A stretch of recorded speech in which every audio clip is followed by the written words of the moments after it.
a watchman.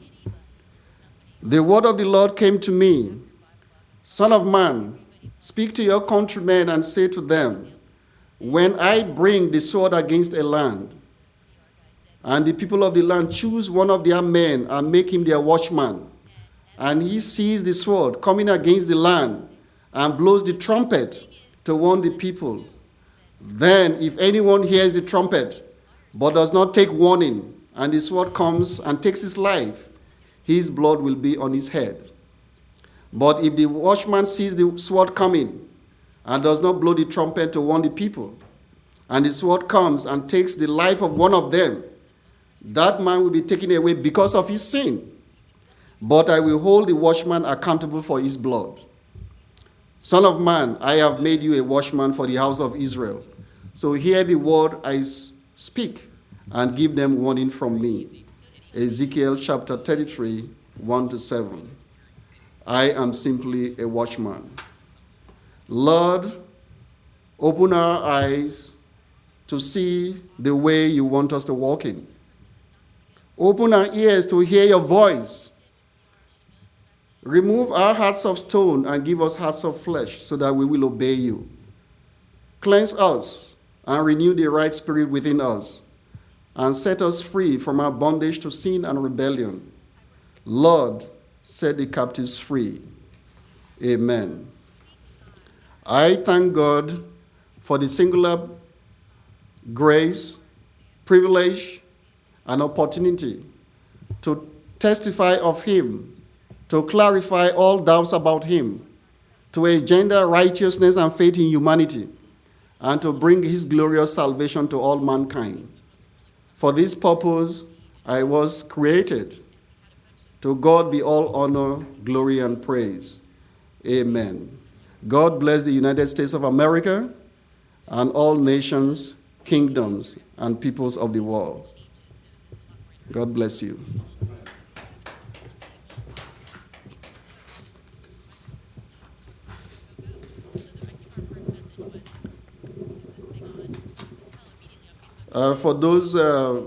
For the record, I will just read this brief. Ebipamone N, Nanakumo, that is me. I'm a medical doctor by professional training, a servant of God called to testify of God to all nations, kingdoms, peoples, and rulers of the world, to clarify all doubts about God and emphasize God's sovereign lordship of the universe, to engender righteousness and faith in humanity, avert the wrath of God, and bring God's glorious salvation to all mankind. Ebipamone N. Nanakumo is currently Assistant Director, Utilization Management Department, Lincoln Hospital, Bronx, New York, and maintains an office in Brooklyn, New York. He maintains a home in East Stroudsburg, Pennsylvania, and I could be reached by email and by the phone. Thank you, and God bless.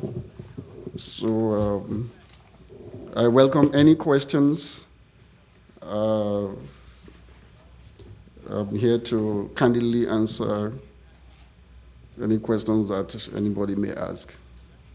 Thank you for coming, and I see that that's his brother Sabella with Blessing of Borkum, right?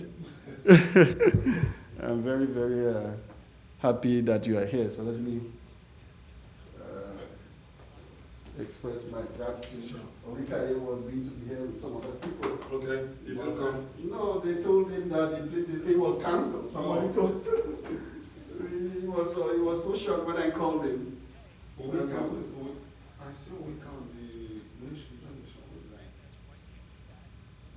What is that? A Wi-Fi? That's a Wi-Fi, right? A Wi-Fi? You saw Wicca. What's a Wicca? Orika is Brown West. Oh, okay. The professor who... Yeah. There was another lady who passionately said she must be here, and she was so disappointed when they told them these things. All right. You have the room to be level. Huh? You have the room to be level, right? Yeah, we have the room till 11. Okay. So you weren't here when I read the God's will concerning our job people. And since you are here, I think, although it is in record, everything is here. It's going to be posted. The title of this is obviously, probably you're aware, is Did you make extra copies?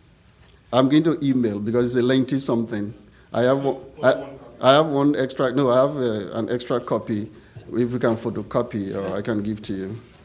Yeah, there's an extra copy. Can we go to the front desk? I'm sure they should have some. Yeah, when we finish, I will. Oh, okay. I was trying to read something for the record here. Oh, okay. The title of the statement, this was statement came about as I've just concluded. This is there's going to be a DVD, so this is going to be disseminated. Visually, everything here I have testified about, written about, is all over the world. It's in the White House, United Nations, U.S. Congress, U.S. Supreme Court, BBC, CNN, they all have them. And we all know that society is not God-friendly. And truth is sometimes not received very kindly.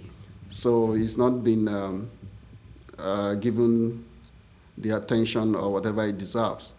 But over the years, as I indicated in my closing testimony, since I was born, the hand of the Lord, I know, has been upon me.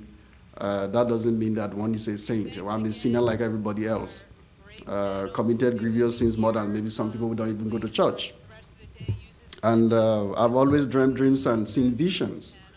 And even while I was in Oboro, my village, I would see God would just take me zooming around cities, which I later discovered were even in Europe. And when I go to Scotland, for instance, when I was pursuing my fellowship in surgery, everywhere is familiar because I'd already been there in the spirit and so on.